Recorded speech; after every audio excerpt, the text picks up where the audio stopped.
Buonasera e benvenuti al TG Sicilia, titoli di questa edizione.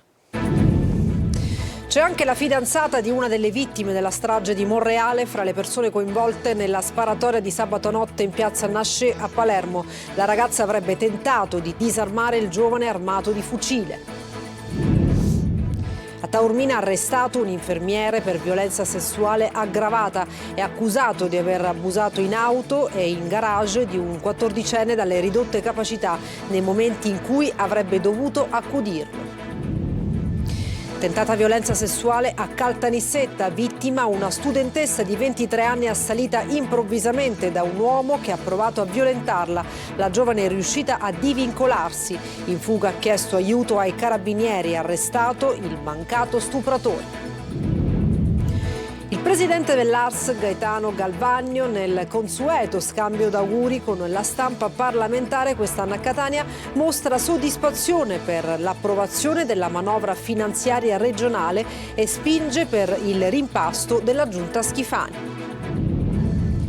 Guerra ai botti illegali, operazioni della Guardia di Finanza in negozi che proponevano la vendita di fuochi pericolosi e maltenuti, sequestri a Palermo, Trapani e nel Catanese.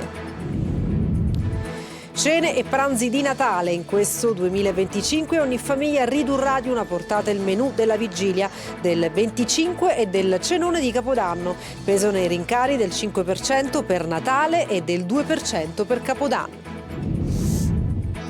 E poi il calcio, il Catania si gode il primato e la sosta natalizia prima di rituffarsi nel campionato. La dirigenza pensa adesso al calciomercato invernale, obiettivo rinforzare il centrocampo.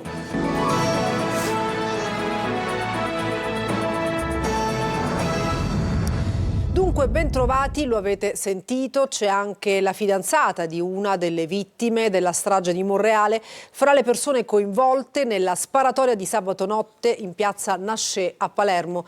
La ragazza avrebbe tentato di disarmare il giovane armato di fucile. Manlio Viola. C'è un imprevisto filo rosso accidentale che lega la sparatoria di sabato notte in piazza Nascé a Palermo, costata il ferimento di una giovane di 33 anni, con la strage di Monreale, avvenuta alla fine di aprile di quest'anno e costata la vita a 3 giovani del posto. Una circostanza che emerge durante le indagini. Valentina Peonio, la ragazza ferita, era uscita con un'amica sabato sera. Si tratta della fidanzata di una delle vittime proprio della strage di Monreale. È stata lei la prima a vedere il fucile nelle mani di Giuseppe Calì, il ventenne ora in stato di fermo. In un attimo la ragazza è ripiombata nell'angoscia di quei giorni, ma invece di scappare è andata incontro a Calì, che stava mostrando il fucile alla cugina. Voleva disarmarlo. È in questo frangente che parte il colpo dall'arma. Qui il racconto si fa confuso. La ragazza dice di averlo schiaffeggiato. Alcuni testimoni sentono una donna dire a Calì di scappare. Poi la Smart si mette in moto e va via, travolgendo anche 2 passanti. E qui c'è chi fotografa la targa dell'autovettura. La testimonianza della ragazza e la foto della targa sono i 2 elementi fondamentali che hanno permesso l'immediata identificazione del giovane del borgo. Altro capitolo riguarda invece il fucile. Si tratta di un'arma antica, un fucile del 1800. Calì dice di averlo trovato in un cassonetto e averlo portato con sé per mostrarlo alla cugina.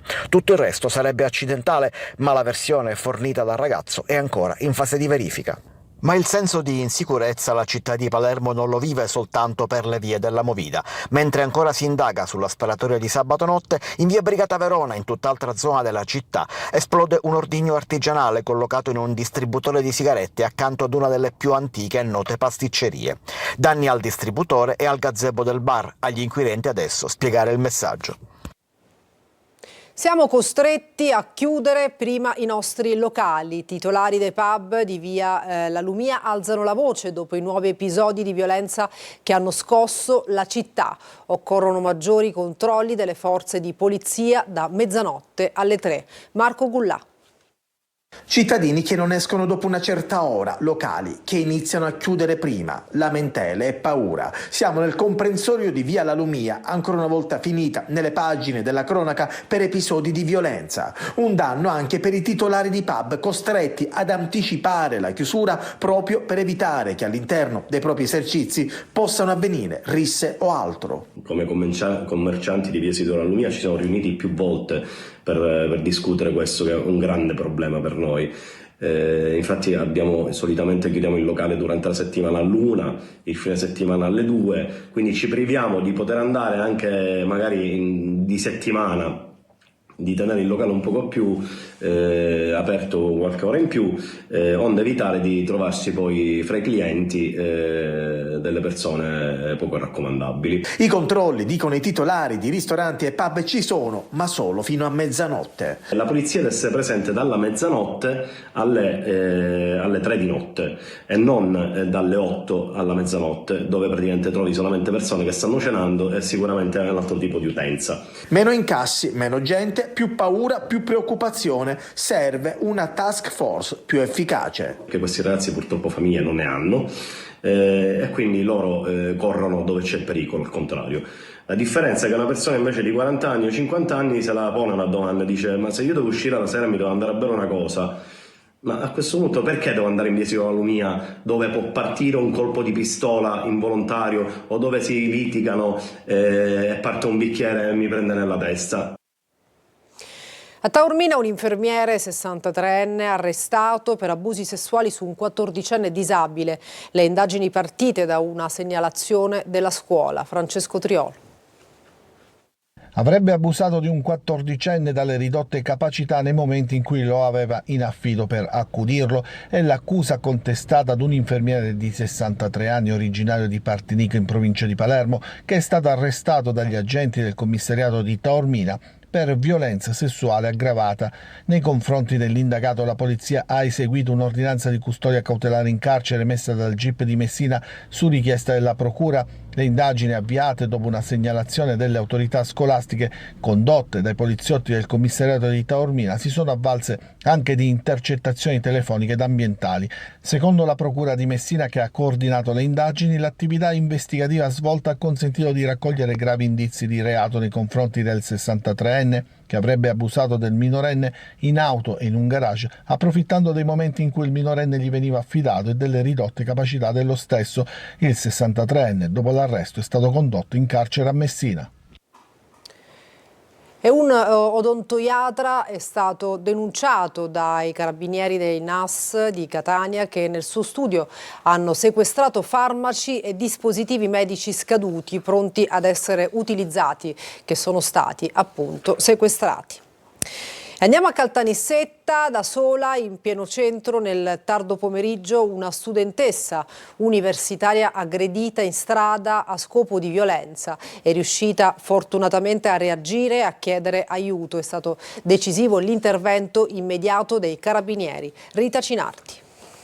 Stava camminando da sola lungo una via del centro storico di Caltanissetta per fare rientro a casa quando sarebbe stata avvicinata e molestata da uno sconosciuto. Vittima, una studentessa universitaria di 23 anni proveniente da un'altra provincia, che ha reagito con lucidità e coraggio, riuscendo a divincolarsi e chiedere aiuto. Secondo quanto ricostruito, l'uomo sarebbe sbucato improvvisamente da una delle vie del centro, si sarebbe avvicinato alla ragazza iniziando a palpeggiarla contro la sua volontà. La studentessa, nonostante l'imponente stazza dell'uomo, ha reagito urlando e attirando l'attenzione dei passanti, riuscendo infine a sottrarsi all'aggressione. Proprio in quel momento una pattuglia dei carabinieri della sezione radiomobile stava transitando nella zona per il controllo del territorio. I militari sono intervenuti immediatamente, bloccando l'uomo e prestando soccorso alla ragazza. Il presunto aggressore è un 32enne originario del Mali, in Italia da alcuni anni e senza fissa dimora. L'uomo è stato arrestato in flagranza con l'accusa di violenza sessuale. A suo carico risultano precedenti di polizia, ma non per reati di questa natura. Dopo l'arresto è stato condotto in carcere. Il giudice per le indagini preliminari ha poi convalidato il provvedimento, disponendo la scarcerazione con il divieto di dimora nel comune di Caltanissetta. A Catania è arrestato un 45enne per resistenza e lesioni a pubblico ufficiale. L'uomo è accusato di aver aggredito un agente di polizia che era intervenuto dopo la richiesta di aiuto lanciata dalla sua ex, che seguiva e minacciava in strada. L'uomo non aveva accettato la fine della loro relazione, per questo ha cominciato a seguirla e a postarsi sotto casa. E cambiamo argomento. Il presidente dell'ARS, Gaetano Galvagno, nel consueto scambio d'auguri con la stampa parlamentare quest'anno a Catania, è soddisfatto per l'approvazione della manovra finanziaria regionale e spinge per il rimpasto in giunta Schifani. Luca Ciliberti. Credo che dopo 3 anni e qualche mese un rimpasto sia fisiologico e che fare una riflessione appunto su un rimpasto sia cosa buona e giusta, no? Il presidente dell'Assemblea regionale siciliana Gaetano Galvagno all'indomani dell'approvazione della finanziaria è un fiume in piena. Nel consueto scambio di auguri con la stampa parlamentare regionale nella sede Ars di Catania, Galvagno parla di una manovra pesante dal punto di vista dell'impegno, arrivata con 28 articoli, uscita dalla Commissione Bilancio con 134, poi ridotta per lo stralcio agli ordinamentali e agli altri articoli. È il terzo anno consecutivo senza esercizio provvisorio e non ci sono precedenti almeno dal 1965. Molti deputati purtroppo che hanno lavorato per 45 giorni su una legge di stabilità a grande respiro, dove nessuno ha evidenziato che non c'è nessun genere di maxi emendamento, non c'è nessun genere di mancetta, non c'è alcun genere di inciucio, e pertanto molti deputati sono rimasti nel volgare termine che è stato utilizzato a bocca asciutta, e questa intesa la parola. Sul tema della tenuta della maggioranza, poi Galvagno ha tenuto a precisare il ruolo della componente della DC. La componente della Democrazia Cristiana, noi dovremmo soltanto dirgli ai deputati che sono rimasti in aula senza avere neanche un rappresentante all'interno della Giunta, grazie, hanno dato un appoggio esterno, sono rimasti la maggior parte, se non ricordo male, fino al voto finale, e questa è una valutazione che dovrà fare chiaramente il Presidente della Regione circa il proseguio.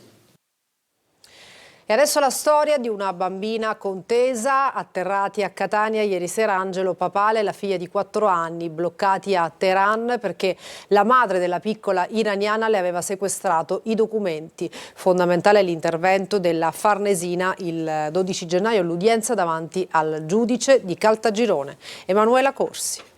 Natale a casa, questa è la notizia migliore. Arriva come il regalo più bello possibile. Faranno il Natale a casa Andrea Papale e la sua bimba di 4 anni che ieri sera sono atterrati a Catania con un volo proveniente dall'Iran.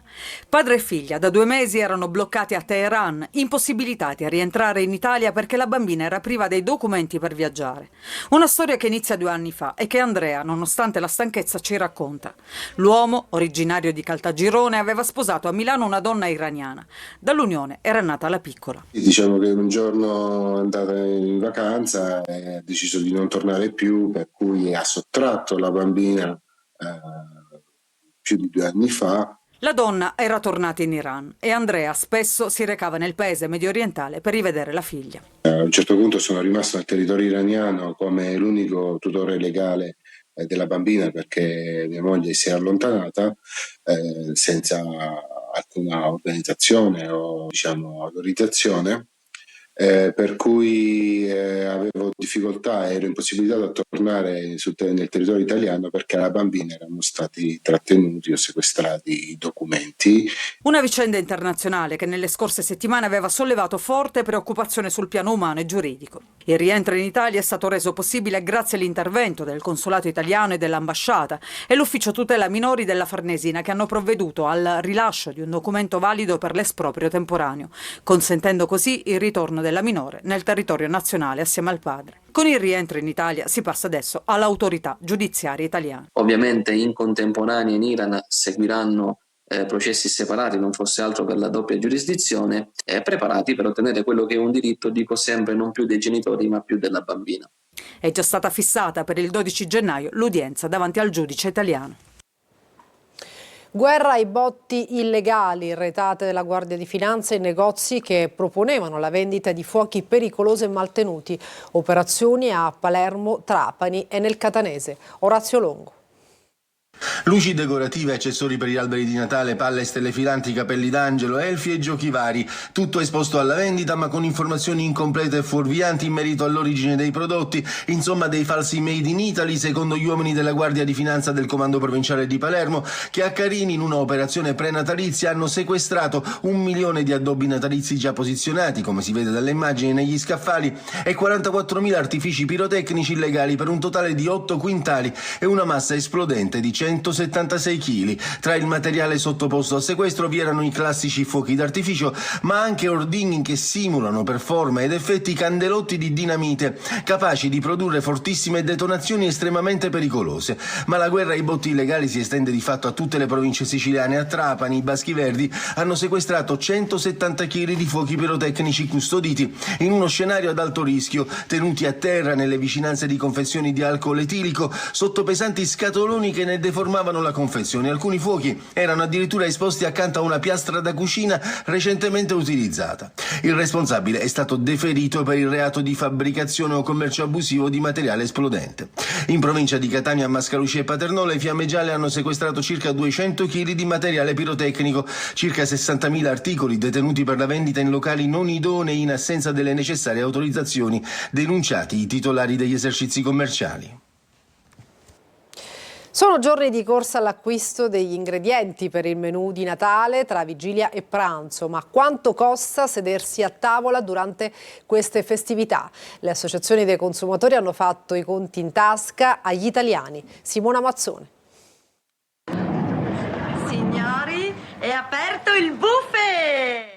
Ogni Natale che si rispetti non può definirsi tale senza un pranzo o un cenone che non sia all'altezza. Ma quanto ci costa? Il budget è più o meno quello dello scorso anno, ma a causa dei rincari, in questo 2025 ogni famiglia ridurrà di una portata il menù della vigilia, del giorno di Natale o del cenone di Capodanno. Parola dell'Osservatorio Nazionale Federconsumatori, secondo cui la maggior parte degli italiani trascorrerà la cena del 24 a casa propria o in quella di parenti e amici. Solo il 30% prenoterà pranzo di Natale o di Capodanno al ristorante. Per l'indagine commissionata da Facile.it, circa 64 euro è la spesa media pro capite per pranzi e cene natalizie, per un totale di 2,7 miliardi di euro. Secondo il Codacons, cacao e cioccolato in polvere sono aumentati del 27% su base annua, il caffè del 18,4%, la carne tra il 7 e l'8%. Tra i cibi con prezzi maggiorati troviamo anche pesce e molluschi, pollo, frutta secca e noci, formaggi stagionati e uova, tutti in aumento dal 4 al 7%. Pranzi e cene in compagnia basta non abbuffarsi. Voglio morire, mi voglio ammazzare, voglio morire mangiando.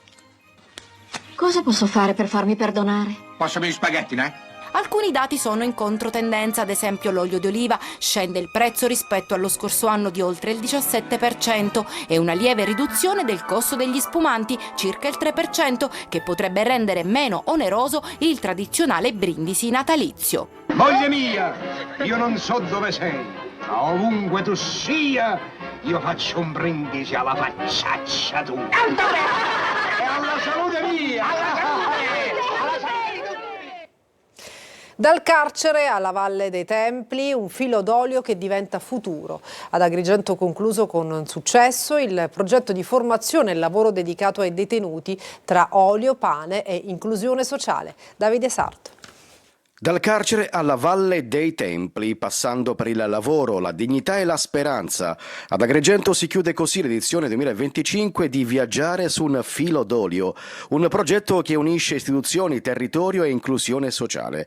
La casa circondariale Pasquale di Lorenzo, il parco archeologico della Valle dei Templi ed il frantoio Val Paradiso di Naro hanno guidato un percorso formativo rivolto alle persone recluse. Un'ipotesi di reintegro con un lavoro che riguarda poi il recupero del paesaggio. Dalla sicurezza sul lavoro in ambito agricolo alla raccolta delle olive, tra l'oliveto all'interno del carcere e quello del parco, poi la molitura e a chiudere un corso di panificazione negli spazi di Casa Diodoros.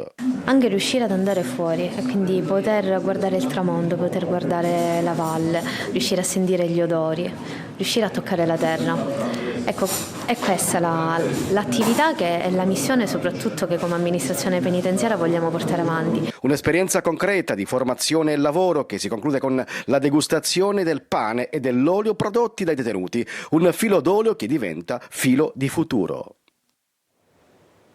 E adesso una pausa, TG Sicilia torna tra poco.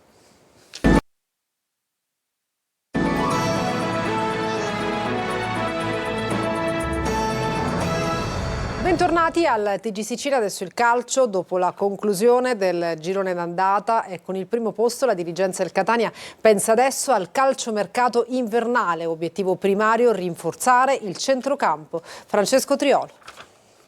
Concluso il girone d'andata, la pausa natalizia è l'ideale per iniziare a concretizzare i primi movimenti di mercato.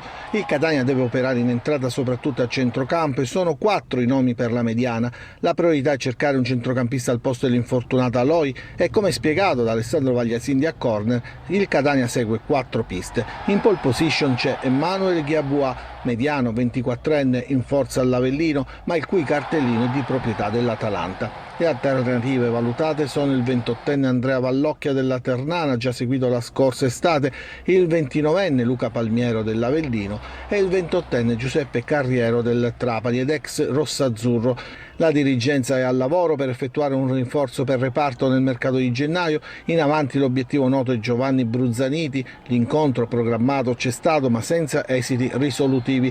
Il contatto tra i dirigenti di Catania e Pineto ha comunque avvicinato le parti. La società rossazzurra ha formalizzato la sua offerta poi per il trequartista calabrese, il cui cartellino è valutato circa 500.000 euro, proponendo 3 anni e mezzo di contratto. La trattativa per Bruzzaniti, non convocato in occasione di Pineto Gubbi ufficialmente per un problema muscolare, è a buon punto. Per la difesa invece il club rossazzurro continua a seguire Mirko Miceli del Monopoli, 34 anni. Le richieste della società biancoverde al momento però sono ritenute troppo elevate. Una pausa brevissima, tra poco per gli altri aggiornamenti.